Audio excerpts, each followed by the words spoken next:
Hello everyone, welcome to my channel. मेरा नाम मिन्नी है और आज की वीडियो है कनाडा चाइल्ड बेनिफिट के बारे में। If you are a parent और guardian, this monthly payment can be a great help. और इस वीडियो में मैं आपके साथ शेयर करूंगी कि ये कनाडा चाइल्ड बेनिफिट या सीसीबी है क्या, और क्या इसकी एलिजिबिलिटी रिक्वायरमेंट्स हैं, कब और कैसे आप अप्लाई कर सकते हैं, एंड कुछ approximate amount you can expect from this. और सबसे एंड में अगर आप पेपर एप्लीकेशन फिल करना चाहते हैं तो मैं उसका एक रफ आइडिया दे दूंगी कि वो कैसे कंप्लीट किया जाता है।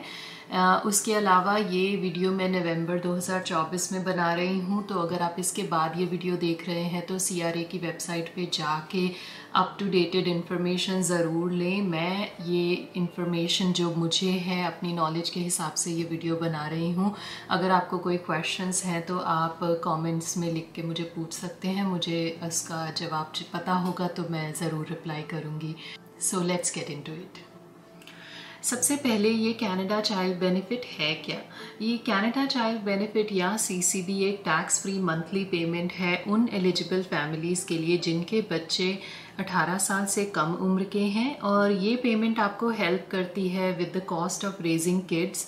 ये डिपेंड करता है आपकी हाउस होल्ड इनकम क्या है, उसके अकॉर्डिंग आपको ये मंथली पेमेंट गवर्नमेंट से मिलती है। इसका मेन आइडिया क्या है कि जितनी ज़्यादा आपकी इनकम होती है उतना कम बेनिफिट आपको ये मंथली पेमेंट मिलती है, और वाइस वर्सा कम इनकम होगी आपकी तो ज़्यादा पेमेंट आपको मिलेगी। और ये पेमेंट 20 तारीख को आती है हर महीने 20th ऑफ एवरी मंथ, और अगर 20 तारीख के आसपास वीकेंड हो या उस वक्त सैटरडे या संडे है तो उससे एक लास्ट वर्किंग डे जो होता है उससे पहले उस दिन आपको ये मंथली पेमेंट मिलती है। इसके अलावा जब आप CCB ये अप्लाई करते हैं तो उसके अलावा भी कुछ क्रेडिट प्रोग्राम्स हैं गवर्नमेंट के, या फिर और ये प्रोविंशियल एंड टेरिटोरियल कुछ प्रोग्राम्स हैं, पर आपको उसमें कुछ भी सेपरेटली अप्लाई नहीं करना। CCB अप्लाई करते टाइम पे ही आप GST HST क्रेडिट भी बच्चे का अप्लाई कर रहे हैं, CCR भी, जिसको पहले क्लाइमेट एक्शन इंसेंटिव प्रोग्राम जो होता था वो भी, और आपकी प्रोविंस के अकॉर्डिंग आपको सारे बेनिफिट्स ये इसी के अंडर मिलते हैं। तो आपको अलग से अप्लाई नहीं करना है। CRA के पास सारी आपकी इन्फॉर्मेशन होती है कि आप कितना आपकी इनकम है, आपने जो टैक्स फाइल किया होगा उसके अकॉर्डिंग वो कैलकुलेट करते हैं। उन्हें मालूम है आप किस प्रोविंस में रहते हैं, तो आपको सिर्फ ये एक एप्लीकेशन कंप्लीट करनी है बच्चे के नाम की, और उसके अकॉर्डिंग आपको ये मंथली पेमेंट मिलना स्टार्ट हो जाता है। अब बात करते हैं एलिजिबिलिटी रिक्वायरमेंट्स की। इसकी टोटल 4 एलिजिबिलिटी रिक्वायरमेंट्स हैं। पहली है कि आप कैनेडियन रेजिडेंट होने चाहिए। दूसरा, 18 साल से कम उम्र का बच्चा आपके साथ रह रहा होना चाहिए। तीसरा है कि आप प्राइमरी रिस्पॉन्सिबल होने चाहिए बच्चे की केयर एंड अपब्रिंगिंग के लिए। प्राइमरी रिस्पॉन्सिबल यहाँ पर मदर को माना जाता है, तो इसलिए जब आप एप्लीकेशन फिल करेंगे तो नेम में आपका मतलब मदर का नाम आएगा और स्पाउस में हस्बैंड का नाम आएगा। फोर्थ है इसमें या तो आप या आपके स्पाउस या तो कैनेडियन सिटीज़न होने चाहिए या परमानेंट रेजिडेंट होने चाहिए, या कोई एक ऐसा प्रोटेक्टेड स्टेटस होना चाहिए, या फिर वो जो टेम्परेरी रेजिडेंट हैं जो कि पिछले 18 महीने से कनाडा में रह रहे हैं और उनके पास 19th मंथ का भी वैलिड परमिट है रहने का, आप एलिजिबल होते हैं तो आप इसके लिए अप्लाई कर सकते हैं। अब बात करते हैं आप कब अप्लाई कर सकते हैं। जैसे ही बच्चा होता है आप उस वक्त अप्लाई कर सकते हैं, या फिर अगर आप कोई शेयर्ड कस्टडी अरेंजमेंट फॉलो करते हैं तो जैसे ही बच्चा आपके साथ रहना शुरू हो जाए तो उस वक्त आप अप्लाई कर सकते हैं। अब बात करते हैं how to apply for CCB। इसको अप्लाई करना बहुत आसान है, बहुत ही सिंपल 3 तरीके हैं। सबसे पहला सबसे इजी है ऑटोमेटेड बेनिफिट एप्लीकेशन। ये अगर आपका बच्चा कनाडा में ही पैदा हुआ है तो आप इसको एक्चुअली हॉस्पिटल में ही फिल कर सकते हैं। इसमें जब आप बच्चे का रजिस्ट्रेशन फॉर्म फिल करते हैं, चाइल्ड बर्थ रजिस्ट्रेशन फॉर्म, उसी के साथ आप इसको अप्लाई कर सकते हैं। आपको अलग से नहीं करना पड़ेगा, आपको अपना कंसेंट देना होता है वहाँ पर वाइटल स्टैटिस्टिक्स ऑफिस के लिए, और साथ में अपना सिन शेयर करना होता है, तो उसी के साथ ही अप्लाई अप्लाई हो जाएगा। ये सबसे आसान तरीका है। अगर ये आपने हॉस्पिटल में ही अप्लाई कर दिया है तो घर आके माई अकाउंट CRA पे अप्लाई ना करें, वरना आपकी एप्लीकेशन डिले हो जाती है। तो ये तो है फर्स्ट टाइप कि आप वहीं पर हॉस्पिटल पे अप्लाई कर दें। दूसरा तरीका है, अगर आपका बच्चा कनाडा में पैदा नहीं हुआ है, बाहर से आप आए हैं या फिर आपने हॉस्पिटल में उस टाइम अप्लाई नहीं किया था, तो आप माई अकाउंट CRA पे जाके अप्लाई कर सकते हैं।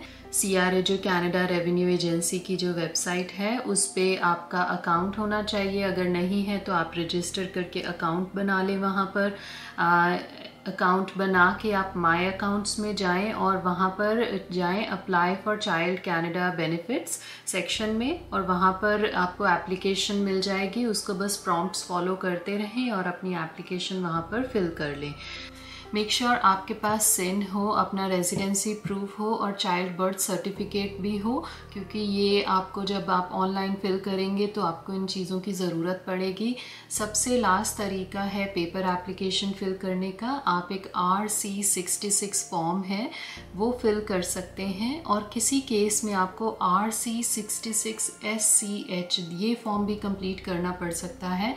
अगर आप पिछले 2 साल में ही कैनेडियन रेजिडेंट बने हैं या पिछले 1 साल में कैनेडियन सिटीज़न बने हैं, तो आपको ये दोनों फॉर्म फिल करके और इन एड्रेसेस पे भेजना होगा। आप ऐसे पेपर एप्लीकेशन डाउनलोड करके फिल करके और इन एड्रेस पे कनाडा पोस्ट से आप पोस्ट कर सकते हैं। और आप किसी भी एक ही तरीके से अप्लाई करें। अगर आपने 2 तरीके से अप्लाई किया तो वो ऑलरेडी उनका काम बढ़ जाता है, आपकी एप्लीकेशन डिले होगी, इससे कुछ भी फास्ट नहीं आएगा रिज़ल्ट।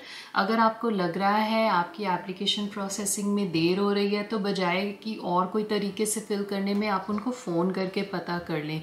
ये CRA का नंबर है जहाँ पर आप फ़ोन करके उनसे अपनी एप्लीकेशन का स्टेटस मांग सकते हैं।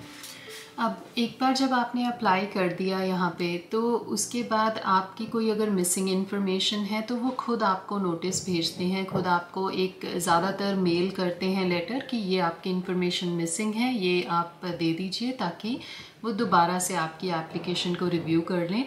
अगर सब कुछ ठीक होता है तो 8 to 10 वीक्स का टाइम वो लेते हैं, और उसके बाद आपको एक नोटिस आ जाता है CCB का कि आपको क्या अमाउंट मिलेगा, कब मिलेगा।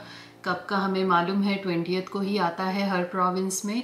और उन्होंने क्या इंफॉर्मेशन यूज़ करी है ये आपका ये अमाउंट कैलकुलेट करने के लिए, मेनली आपकी वो family house hold income use करते हैं जो लास्ट ईयर आपने टैक्स फाइल किया होता है। तो इसलिए आप हमेशा से अपने रिटर्न्स फाइल करें क्या, ताकि वो अंदाज़ा लगा सकें कि आपको कितनी इनकम देनी है, ये जो आपको कितनी पेमेंट देनी है। ये जो पेमेंट होती है ये होती तो फिक्स्ड ही है साल भर तक, साल के बाद रिव्यू करते हैं। और ये टाइम के साथ क्या है, इन्फ्लेशन एडजस्टेड पेमेंट है। जैसे जैसे आप महंगाई भी बढ़ती है वो वैसे वैसे पेमेंट भी इंक्रीज़ करते हैं। अब बात करते हैं how much you can expect. इसके 2 स्लैब्स हैं। अगर तो आपका बच्चा 6 साल से कम उम्र का है तो आपको करीब $648 पर मंथ मिलेंगे। ये पर चाइल्ड पे हैं, मतलब अगर आपके 2 बच्चे हैं तो आप इसको 2 से मल्टीप्लाई कर लें। और 6 से 17 साल तक की उम्र के बच्चे के लिए आपको करीब $547 पर मंथ आपको मिलते हैं। ये है मैक्सिमम अमाउंट। 17 साल ये सबको नहीं मिलता है। जितनी आपकी इनकम ज़्यादा होती है उतना ये अमाउंट कम होता जाता है। अगर आपको कैलकुलेट करना है कि आप कितना एक्सपेक्ट कर सकते हैं तो इस CCB कैलकुलेटर है, लिंक भी डिस्क्रिप्शन में है, तो आप वहाँ जाके अपना और अपने पार्टनर का इनकम भर सकते हैं और साथ में और जो इन्फॉर्मेशन चाहिए वो भर के अंदाज़ा लगा सकते हैं कि आपको कितना अमाउंट मिलेगा पर मंथ। इस पे कैप ये 650 और 550 का है। सो इसमें ये पर चाइल्ड का ये अमाउंट है। नंबर ऑफ चिल्ड्रन पे कोई कैप नहीं है। अगर आपके 2-3 जितने भी बच्चे हैं उतने बच्चों के लिए आप ये अप्लाई कर सकते हैं इंडिविजुअली। अब सबसे एंड में RC66 फॉर्म फिल कैसे करना है इसका मैं आपको एक रफ आइडिया दे देती हूँ। वैसे तो बहुत सिंपल सा फॉर्म है, सेल्फ एक्सप्लेनेटरी है सारा कुछ इसमें, पर मैं आपके साथ अपना स्क्रीन शेयर करती हूँ। तो सबसे पहले आप ये कनाडा चाइल्ड बेनिफिट की वेबसाइट पे जाएंगे और उसके बाद अप्लाई, फिर हाउ टू अप्लाई, और उसके बाद मेल फॉर्म RC66। अब ये यहाँ पर PDF फॉर्म में ये फॉर्म है, ये एक इसको आप ओपन करके, ये बेसिक चीज़ें इस पे पहले ही लिखी हुई हैं कि अगर आप CCB अप्लाई कर रहे हैं तो बाकी प्रोग्राम्स के लिए आपको अप्लाई नहीं करना पड़ेगा, वो ऑलरेडी इसी के साथ अप्लाई हो जाते हैं। अब यहाँ पर आप अपनी इन्फॉर्मेशन फिल करेंगे। स्टेप 1 और 2 में आपका नाम, सिन नंबर, ये सारी चीज़ें, आपका मेलिंग एड्रेस। और स्टेप 3 जो है उसमें आपका स्टेटस, जैसे आप मैरिड हैं, सेपरेटेड हैं, तो अगर आप मैरिड हैं तो आपकी मैरिज वेडिंग जो डे है वो यहाँ पर आएगा। अगर आप मैरिड हैं तो आपको अपने स्पाउस की इन्फॉर्मेशन भी यहाँ पर ही देनी होती है, जिसमें उनका सिन आएगा, first name, last name, date of birth and address etcetera. तो सारी बेसिक सी चीज़ें हैं इस फॉर्म में। अब 4th स्टेप है सिटीज़नशिप स्टेटस। इसमें से अगर किसी का भी आंसर आप नो दे रहे हैं तो आपको ये एक एक्स्ट्रा फॉर्म है RC66 SCH status in Canada and income information, ये फॉर्म फिल करना होगा। इसका लिंक भी मैं डिस्क्रिप्शन में दे दूँगी इस फॉर्म का। और सेम स्टेप 5 में है न्यू कमर के लिए, अगर आपने इसमें से दोनों में से किसी का आंसर येस किया है तब भी वो आपको एडिशनल फॉर्म साथ में भर के भेजना होगा। स्टेप 6 में आपके बच्चे के बारे में इंफॉर्मेशन है, चाइल्ड 1, चाइल्ड 2 करके इंफॉर्मेशन है, बच्चे का नाम, gender, date of birth etcetera, ये सारी चीज़ें। स्टेप 6 है अगर आप एक से ज़्यादा बच्चे के बारे में ये भर रहे हैं तो उसकी इन्फॉर्मेशन, बाकी आगे आपके सिग्नेचर, आपके स्पाउस के डेट्स के साथ, और ये आप फॉर्म फिल करके आप भेजेंगे। अपनी प्रोविंस के हिसाब से ये एड्रेसेस दे रखे हैं, जैसे अगर आप ओंटारियो में रहते हैं तो आप ये सडबरी टैक्स सेंटर यहाँ पर अपना फॉर्म भेज देंगे। तो अब आपकी एप्लीकेशन यहाँ लिखा हुआ है कि 11 वीक्स तक में रिव्यू कर दी जाती है, और उसके बाद आपको एक CCB नोटिस आ जाता है कि आपको कितना अमाउंट कब कब मिलेगा। तो